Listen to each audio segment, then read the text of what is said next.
है दो चर वाला रैखिक समीकरण युग्म का आज 9वां दिन हम लोग देख रहे हैं। प्रश्न वाले आज हम लोग पढ़ेंगे 2B और प्रश्न संख्या 1 से 5 और ये प्रश्न होगा 1 से 5 तक वह भारती भवन बुक से ही होगा। ठीक है।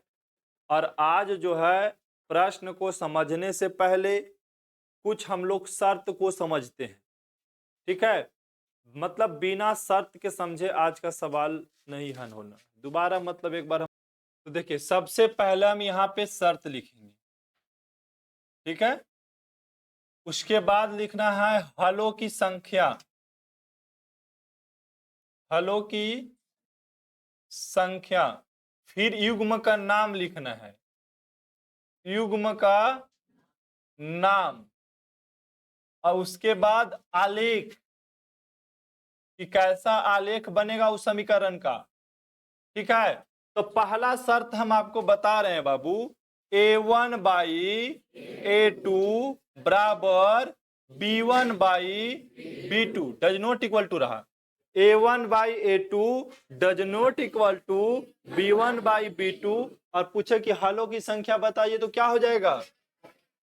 हाँ तो यहाँ लिखना है केवल एक हल होगा और केवल एक हल को हम क्या बोलते हैं, अद्वितीय हल भी बोलते हैं। क्या बोलते हैं, अद्वितीय हल बोलते हैं। और पूछा कि युग्म के नाम क्या होगा, अविरोधी हो जाएगा। अविरोधी समीकरण कहलाएगा। कौन सा समीकरण, अविरोधी समीकरण कहलाएगा। और अविरोधी का आलेख कैसा बनता है, प्रतिच्छेद बनेगा, एक दूसरे को आर पार करेगा। इसको बोलेंगे प्रतिच्छेद रेखा बनेगा। कैसा बनेगा, प्रतिच्छेद रेखा बनना। ठीक है। अब आते हैं दूसरा शर्त। दूसरा शर्त क्या है, A1 by A2 equal to B1 by B2 equal to C1 by C2। अगर ऐसा शर्त रहा तो हलों की संख्या क्या होगा, अनगिनत या ढेर सारा बोल सकते हैं भी। ठीक है। अनंत हल हो जाएगा, मतलब अनगिनत हल हो जाएगा।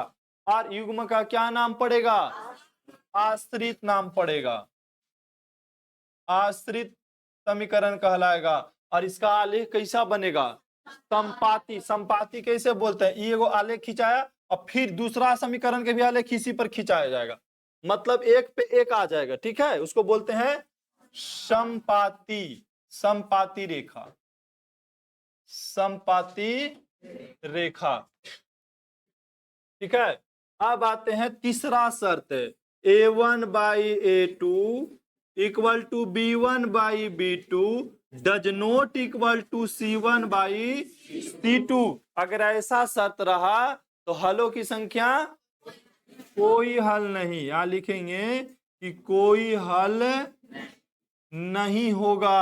और जिस समीकरण का कोई हल नहीं होता है उस समीकरण का क्या बोलते हैं, विरोधी समीकरण। अब बताइए विरोधी समीकरण का आलेख कैसा बनता है, समांतर बनता है। देखिए समांतर रेखा, समांतर रेखा बनता है। ये क्लियर हो गया। अब इसी आधार पे देखो बाबू आगे क्वेश्चंस है। जैसे पहला क्वेश्चन आज का है कि दो एक घातीय समीकरण के लेखा चित्र, यदि दो एक घातीय समीकरण है, मतलब दो गो एक घातीय समीकरण युग्म है, उसका लेखा चित्र जैसे कैसा है, प्रतिच्छेद है। तो प्रतिच्छेद है तो हलों की संख्या केवल एक हल होगा, केवल। हाँ, जिसका प्रतिच्छेद होता है आलेख उसका क्या होता है, केवल एक हल। उत्तर में लिख दिएगा नीचे ऑब्जेक्टिव क्वेश्चन टाइप के। ठीक है। लिख दीजिएगा उत्तर और लिखिएगा केवल एक हल होता है। ठीक है। और अगर समांतर हो तो ऐसा आलेख बने तो बाबू कोई हल नहीं। हलों की संख्या तो कोई हल नहीं। आ रहा समझ में। अब ऐसा रह गया संपाती। संपाती किसको बोलते हैं, एक रेखा पे रेखा चढ़ गया। तो बताइए हलों की संख्या अनंत हो जाएगा, मतलब अनगिनत हो जाएगा। ठीक है। अनगिनत या अनंत हो जाएगा। तो पहला क्वेश्चन इस टाइप से पूछा गया था। किसी को दिक्कत, सबको समझ में आ गया। अब चलते हैं दूसरा में, कह रहा है कि समीकरण 4x - 3y बराबर 12 के लेखा चित्र खींचने के लिए मान सारणी पूरा कीजिए। देखिए, दो चर वाला रैखिक समीकरण दिया गया है और उसके नीचे एक सारणी दिया गया है। कह रहा है इस सारणी को आप भर दीजिए। ठीक है, हम सारणी को भरेंगे कैसे? सबसे पहले आपको लिखना है, यहां पे हल लिखेंगे और ऊपर से उतारेंगे समीकरण को। समीकरण कितना है?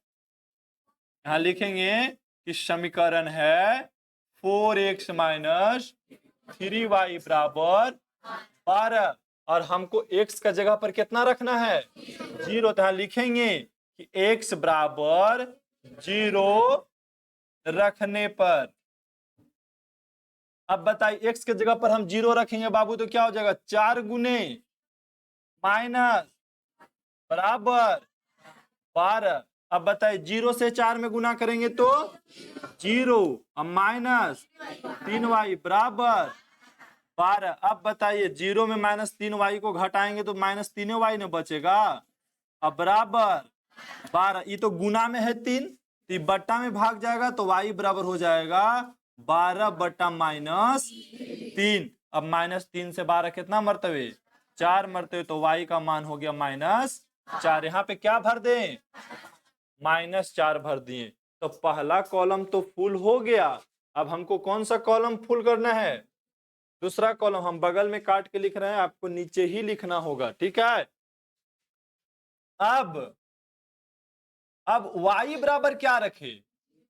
क्योंकि x को निकालना है, y का मान रखना है 0, तो लिखना है कि अब y बराबर 0 रखने पर, अब बताइए बाबू y के जगह पर 0 रखेंगे, समीकरण उतारेंगे 4x - 3, y के जगह पर क्या रख दें? 0 बराबर 12। अब बताइए 4x और 3 में 0 से गुना किए तो बराबर 12। अब 4x में से 0 चल जाएगा तो कितना बचेगा? 4x बचेगा न बराबर। अगर x का मान निकालना है तो 12 बटा में चल जाएगा, 4 4 तिया x का मान यहाँ पे क्या भर दें? 3 भर देते हैं। ठीक है, अब चलते हैं तीसरा कॉलम को पूरा भरने के लिए। अब फिर लिख देना है, अब x बराबर कितना रखना है? 6 रखना है। 6 रखने पर x के जगह पर कितना रखना है बाबू? 6 रखना है। तो समीकरण कितना है? 4x, तो x की जगह पर कितना रख दे? गुना के साथ 6 माइनस 3y बराबर 12। अब देखिए 4 और 6 में गुना करेंगे तो 24 माइनस बराबर 12। अब देखिए तो इसका जाति उधर ना है जी, तो चल जाएगा तो इधर कितना बचेगा? -3y बराबर 12। 24 उधर चल जाएगा तो हाँ, क्योंकि बराबर की साइड प्लस में रहता है तो बराबर की उस साइड जाएगा तो चिन्ह बदल जाएगा, प्लस में रहेगा तो माइनस में, माइनस में रहेगा तो प्लस में। अब बताइए -3y बराबर 12 में से 24 गया तो कितना बचा? -12 बचा। अगर y का मान निकालेंगे बाबू तो -12 बटा में माइनस से माइनस कटा, 3 से 12 कितना मरतबे? तो y का मान यहाँ पे कितना भर जाएगा? 4। तो बताइए, तो ये समीकरण के सहायता से हम क्या कर दिए? सारणी को पूरा कर दिए ना जी। सारणी पूरा हो गया, ये बन गया क्वेश्चन। ठीक है, अब दूसरा क्वेश्चन देखते हैं। दूसरा क्वेश्चन भी सेम वैसा ही है। बोला है कि आपको एक समीकरण दे रहे हैं, लेखा चित्र खींचने के लिए, मतलब एक आलेख खींचने के लिए, ग्राफ खींचने के लिए इस सारणी को क्या कीजिए? पूरा कीजिए। नींद आ रहा है? नींद आ रहा है तो सूझ जाओ, कोई दिक्कत थोड़ा है। 30 तारीख के बाद पापा पैसा भेज देवे करेंगे, हमको पास आइए जाएगा, दिक्कत का है। अब बेटी आके यहाँ नींद ले रही है पूरा, लो। हाँ, अब गर्मी आएगा तो एसी लगा देंगे, पूरा एसी को फुल मजा लेना सभी, समझ गए ना? 1 तारीख की इंस्टॉलमेंट करवाएंगे।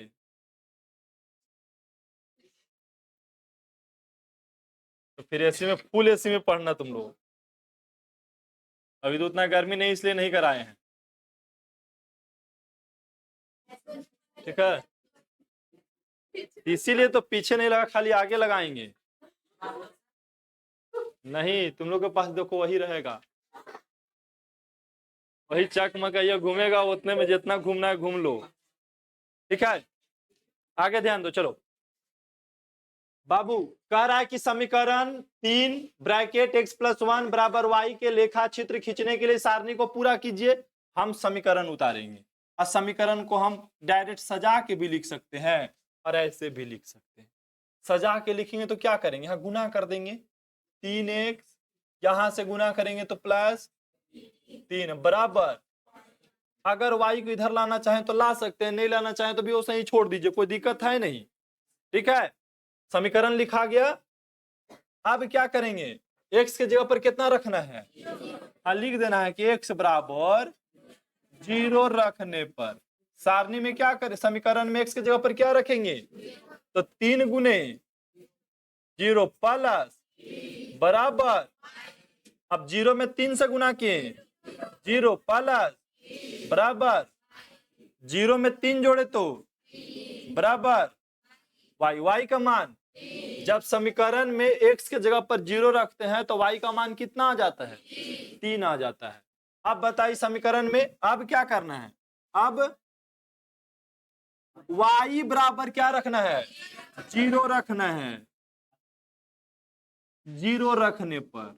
ठीक है, तो अब बताइए समीकरण यही ना जी, 3x प्लस 3, y के जगह पर कितना रख दिए, 0, तो इसका जाति तो उधर है, ये उधर जाएगा तो बोलेंगे 3x बराबर, उधर चल गया तो -3 हो जाएगा। अब जगह नहीं तो इधर काट के लिख रहे हैं। ठीक है, 3x, अब x का मान निकालेंगे ना आप, तो बराबर की साइड क्या है, -3 है, अब बराबर की साइड गुना में 3 है, तो इधर जाएगा तो क्या हो जाएगा, बट्टा में 3 हो जाएगा, 3 से 3 कट जाएगा, तो कितना बचेगा, x बराबर -1। यहाँ पे क्या भर देंगे, -1 भर देंगे। अरे बात समझ में। अब फिर क्या करना है, दोबारा अब y बराबर कितना, 9 रखना है, 9 रखने पर अब बताइए बाबू y के जगह पर कितना रखना है, समीकरण यही ना है, 3x प्लस 3 बराबर y के जगह पर 9, अब हल कीजिए, 3 उधर चल जाएगा तो 3x बराबर 9 है, बराबर कुछ हट गया तो -3, तो 3x बराबर घट गया तो x का मान 6, बट्टा में चल जाएगा 3, 3 दूनी x का मान क्या भर दिया यहाँ पे, तो आपको 2 चर वाला रैखिक समीकरण देगा और सारणी भरने के लिए कहेगा, भर लीजिएगा, कोई दिक्कत किसी को। अभी हम लोग 2 गो सवाल सीखे हैं। अब आते हैं आज के तीसरा सवाल में, कह रहा यदि 3x प्लस 7y बराबर 14 हो तो y को x के रूप में व्यक्त कीजिए, y को x के रूप में व्यक्त कीजिए, और जांच कर बताइए कि बिंदु 3, -2 इस समीकरण के लेखा चित्र पर है कि नहीं है।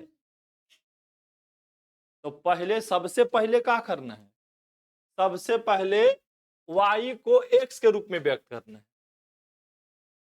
y को x के रूप में व्यक्त करना है। तो समीकरण हमें क्या दिया, वो पहले समीकरण लिखेंगे।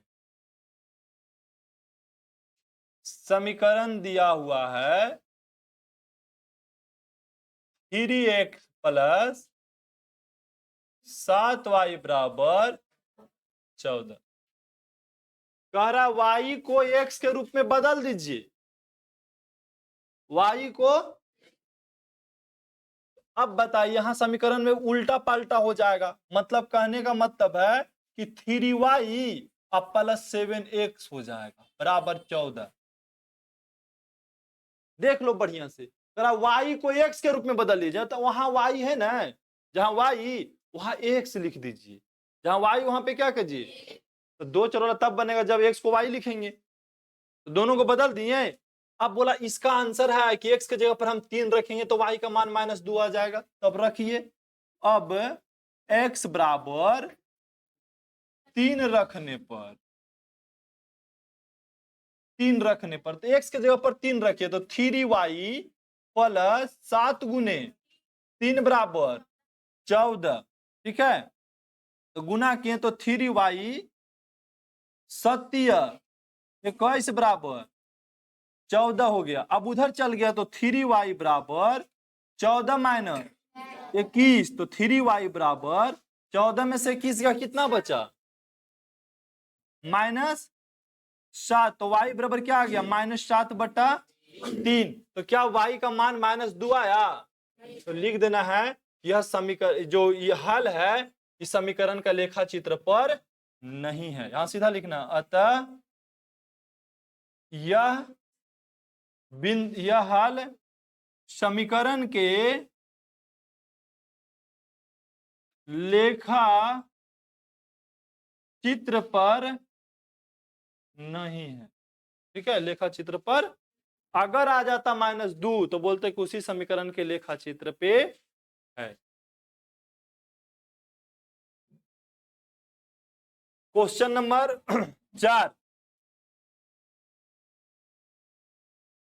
4 के फर्स्ट बना रहे हैं।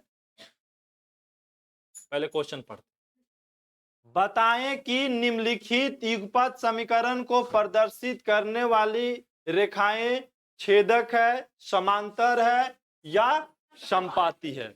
मतलब आपको 3 गो समीकरण दिया, ये पता करना है ने कि कौन सा समीकरण प्रतिच्छेद रेखा बनाएगा, कौन सा समीकरण समांतर रेखा बनाएगा, कौन सा समीकरण समपाती रेखा बनाएगा। तो हम ये समीकरण को हल कर रहे हैं पहले, ठीक है। ऊपर से उतार लेंगे समीकरण। समीकरण क्या है बाबू? 6x माइनस 3y बराबर -10। दूसरा समीकरण है 2x माइनस y बराबर -9। यहां से आप a1 का मान लिखिए, a1 का मान कितना है? 6। उसके बाद b1 का मान लिखिए, b1 का मान -3 हो जाएगा। फिर आप बताइए c1 का मान -10 हो जाएगा। अब हम पूछे कि a2 का मान बताओ, तो हम पूछे b2 का मान बताओ, -1। हम पूछे c2 का मान बताओ, -9। देखिए a1 b1 c1, a2 b2 c2। अब पहला आप निकालिए a1 बटा a2, तो a1 का मान और a2 का मान 2 से 6 कितना मरतबे? इसका रियल हल आ गया 3/1। अब निकालिए आप b1 बटा b2, तो b1 का मान -3 और b2 का मान माइनस से माइनस कट गया तो ये भी आ गया 3/। अब निकालिए आप c1 बटा c1 का मान और c2 का मान -9 आ गया, माइनस से माइनस कट गया तो आ गया 10/9। इसमें तो बाबू 2 गो बराबर है, 2 गो बराबर है, लेकिन एगो बराबर, मतलब ऐसे हो गया a1 बटा a2 बराबर है b1 बटा b2 does not equal to c1 बटा। अगर ऐसा शर्त रहता है तो कितना हल होता है? कोई हल नहीं है। कोई हल नहीं कि कैसा आलेख बनेगा? समांतर बनेगा, समांतर रेखा बनेगा। मतलब ये दो चरोला रैखिक समीकरण युग्म से कैसा रेखा बनेगा? समांतर रेखा बनेगा। अब देखिए बगल में ही हम इसका सोल्व कर देते हैं 2, ठीक है। समीकरण उतारेंगे,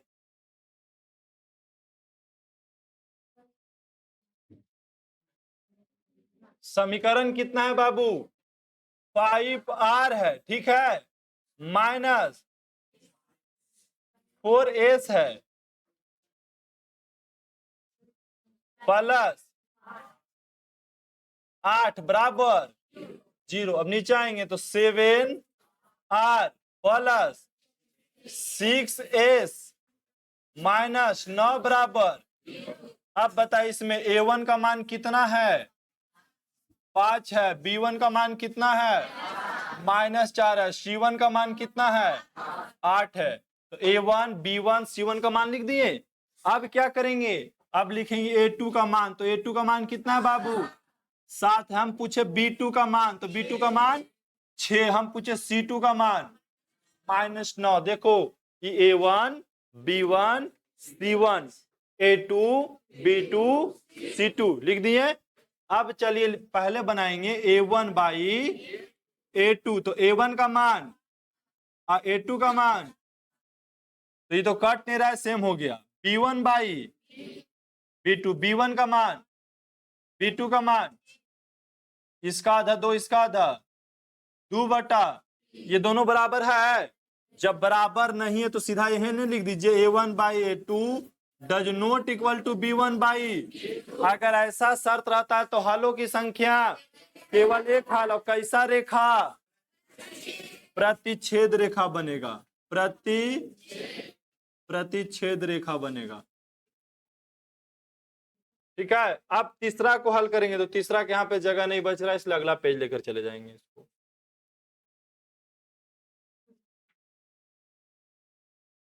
यहां लिखना है हल। समीकरण उतारिए ऊपर से। समीकरण क्या है बाबू? 9L प्लस 3M प्लस बराबर फिर 18L प्लस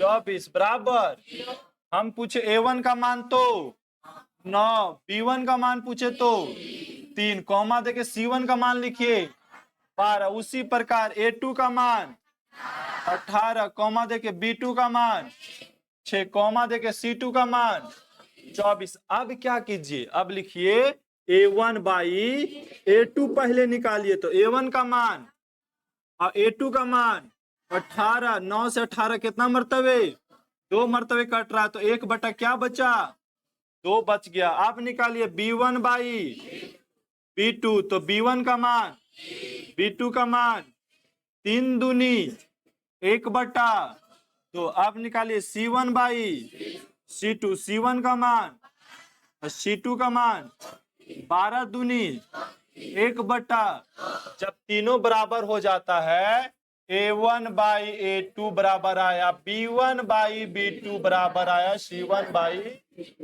तो बताइए इसमें हलों की संख्या अनगिनत, तो अनगिनत का कैसा आलेख, समपाती। समपाती रेखा बनेगा। कैसा रेखा बनेगा? तो अगर आपको 2 चर वाला रैखिक समीकरण युग्म दे देगा और पूछेगा बताइए कि कौन सा समीकरण है, या हलों की संख्या बताइए, आलेख बताइए, तो बता देंगे। किसी को दिक्कत? यहां समझ में आना चाहिए, यहां ये नहीं कि खाली बनावे आ रहा है। ठीक है, क्वेश्चन समझ में आना चाहिए पहले। हमें पता लगा यही क्वेश्चन दिया हुआ है तो वहां नहीं बन रहा है। ठीक है, जब क्लास के अंदर रहते तो बहुत सारा चीज समझ में आता है, और जैसे ही क्लास से बाहर जाते हैं उसी क्वेश्चन को टेस्ट पेपर में देखते हैं तो नहीं बनता है। काय हम लोग बनाने के लिए समझे हैं, लेकिन क्वेश्चन किसको बना रहे हैं वो समझ हुए नहीं किए। ठीक है, एक होता है बनाने के लिए समझ लेना, एक क्वेश्चन के समझ के बनाना, ये दोनों फर्क है। ठीक है, एक होता है कि सब जब बनाने लगेंगे तो खूब अच्छा से उसको समझ में आएगा, लेकिन ये क्वेश्चन को कैसे बनेगा ये बात समझे में नहीं आ रहा है। तो क्वेश्चंस कैसे बने उस आधार पे आप समझिए क्वेश्चन को। ठीक है, नहीं तो ये वाला आ रहा है बनाने के लिए, क्वेश्चन यही मिल रहा है एग्जाम में तो बन ही नहीं रहा। पंचमा और इजी है, करा लेखा चित्र खींचिए। एक चर वाला सारा समीकरण दिया गया है, इसमें कितना चर है देख लीजिए। इसमें देखिए तो एक चर है, इसमें एक चर है, इसमें भी एक चर है, इसमें भी। तो एक चर वाला रैखिक समीकरण के क्या बोला गया, लेखा चित्र खींचिए। तो हम सबसे पहले लेखा चित्र खींचने के लिए ग्राफ का कॉपी लेंगे, लेकिन यहां बिना ग्राफ के कॉपी पे बना दे रहे हैं। ठीक है, या हम चलिए इसको ग्राफ के कॉपी पे लेके चल देते हैं, इसको ग्राफ के कॉपी पर लेके चलते हैं, कलर ब्लैक ही रहने देते हैं। ठीक है, ये हो गया ग्राफ कॉपी, और इस पे हम बनाएंगे सारा सवाल, इसी पे बना देंगे। ठीक है, स्केल लेना है, अब स्केल लेकर के पहले खींचना है। देखिए वाई अक्ष, ये कौन अक्ष खींच दिए, और इधर से स्केल लेकर के खींच देना एक्स अक्ष। अब यहाँ पे लिख देना बाबू कि एक्स अक्ष है, ये कौन अक्ष है, एक्स अक्ष है, और इधर वाला को बोलना एक्स डैश है। ठीक है, ऊपर बोलना वाई अक्ष है, और नीचे वाई डैश लिख देते हैं। ठीक है, तो जहां पे एक्स अक्ष वाई अक्ष करता है उसको बोलते हैं मूल बिंदु। हम मूल बिंदु से राइट और बढ़ेंगे तो देखिए 1 2 3 4, इसी प्रकार लिखिए 1 2 3, इधर आएंगे तो -1 -2 -3 -4, इधर आएंगे तो -1 -2 -3 -4। ठीक है, इसी को पूरा हम पहले कॉपी कर लेते हैं।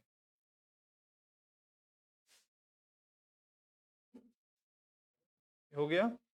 अब देखिए, अब इसको बनाएंगे हम बाबू, कैसे बनाएंगे? तो पहला बोला कि x बराबर 3, x बराबर, तो x बराबर 3 कहाँ? यहां पे है ना जी, यहां पे एक बिंदु दे दिए, सीधा सीधी क्या दे दिए? एक बिंदु दे दिए यहां पे, x पे दे दिए बिंदु, और एक सीधा ग्राफ खींच देना, एक स्केल से इसे सीधा खींच दीजिए, ऐसे सीधा, देखिए खींच दिए, देखिए खींचा गया। और इसी पे लिख दीजिए, इसी पे x बराबर 3 का यह आलेख है। किसका है बाबू? x बराबर 3 का आलेख खींचा गया। पहला क्वेश्चन सोल्व। ठीक है, अब हम दूसरा क्वेश्चन सोल्व करेंगे। दूसरा क्वेश्चन के सेम वो सही प्रोसेस लेना है। देखिए ग्राफ पे खींच दिए, अब क्या बोला? y बराबर, तो y बराबर -2 कहाँ? यहां पे है ना, नहीं -2 नीचे है, y बराबर -2 नीचे है, यहां पे देखो, यहां पे है। तो अब इसका एगो कैसे ग्राफ बनेगा? ऐसे सीधा बन जाएगा, देखो ऐसे बन जाएगा सीधा। कलर चेंज कर दे रहा बन गया, बिंदु दिए और लाइन सीधा खींच दिए। तो इस समीकरण का क्या नाम है? ये आलेख का क्या नाम है? y बराबर -2 का हो गया। आ रहा समझ में? अब इसी को हम लोग अगला पे आएंगे, और क्योंकि ढेर सारा क्वेश्चन है यहां पे सोल्व कर लेंगे।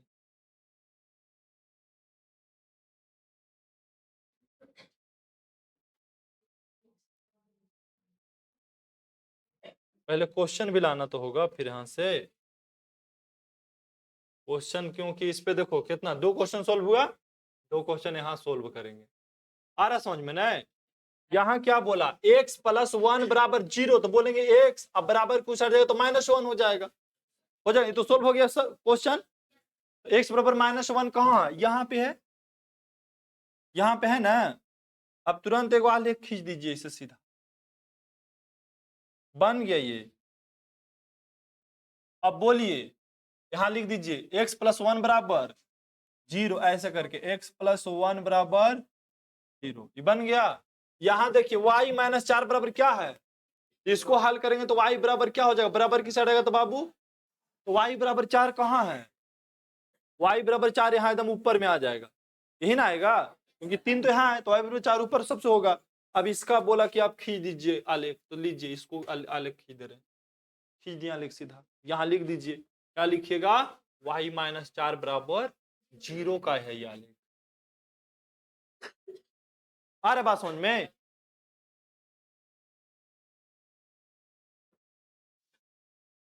अब एक दो और सवाल इसमें है, उसको भी लेके चलना होगा ना।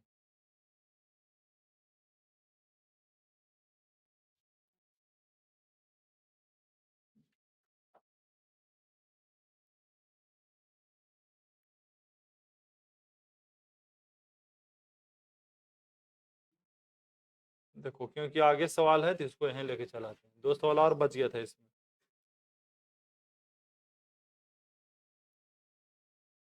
चलिए देखिए 5 और 6, उसी का 5 का 5 और 6 है यहाँ पे।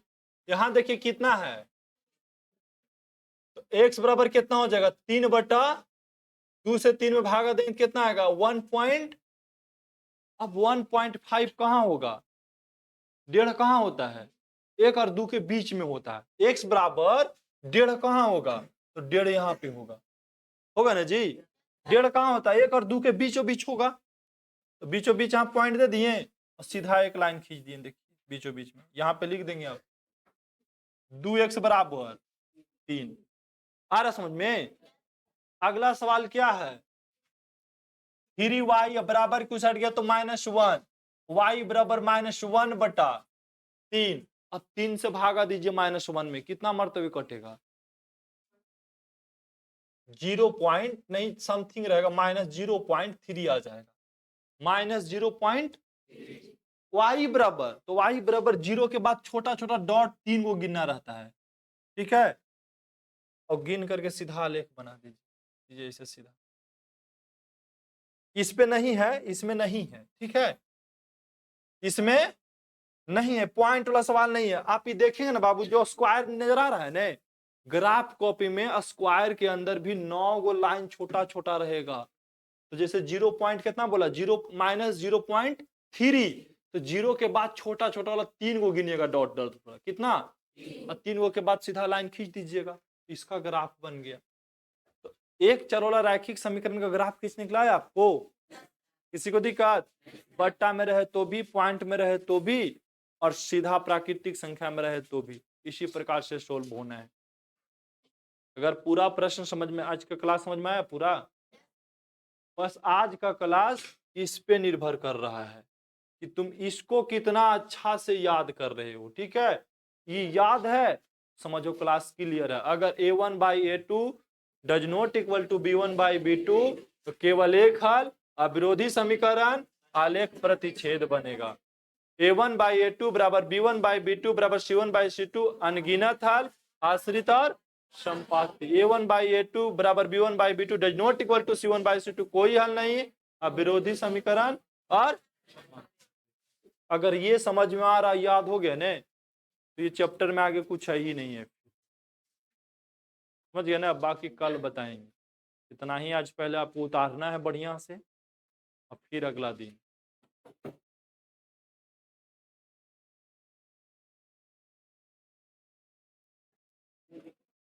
इसको भी उतार लीजिए।